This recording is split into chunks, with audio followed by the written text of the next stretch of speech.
So guys আমরা আর একটা daily blog নিয়ে চলে এসেছি। তো আপনাদের আজকে দেখাবো আমরা পিকনিকে এসেছি, ঠিক আছে। তো আপনাদের পুরো স্ক্রিনটা দেখাবো, মানে পুরো ভিডিওটা দেখুন আর এনজয় করুন পুরো ফুল ভিডিওটা, ঠিক আছে। এখানে গাইজ এই যে চলে এসেছি আমরা পিকনিকে, ঠিক আছে। তো এই যে আমার এই যে মামু আছে, আমার ছোটো মামু, আর এই যে হচ্ছে এটা আমার কেউ জানি না যাই হোক। আর এই যে রান্না হচ্ছে এখানে দেখতে পাচ্ছেন, এই মাংস, আলু, ভাত, ব্যাস, পাঁপড় কিন্তু খারাপ বার হয়েছে। তো ফাইনালি গেছে আমাদের এই যে রান্না হয়ে গেছে কমপ্লিট, দেখতে পাচ্ছেন, ঠিক আছে। তো আর বাকি আছে ধনা পাতা আর মানে মিট মশলা আছে বাকি, ঠিক আছে। তো মিট মশলা দিলেই পুরো মাংস রান্না হয়ে যাবে। এই ধনা পাতা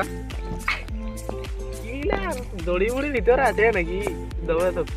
সো ফাইনালি গাইজ আমাদের রান্না কমপ্লিট, ঠিক আছে। তো গাইজ দেখতে পাচ্ছেন, যদি আপনাদের পছন্দ হয় তো আপনারাও খেতে চলে আসুন। গাইজ আজকে চান মানে রান্না টান্না সব কিছু কমপ্লিট হয়ে গেছে, তো চান করতে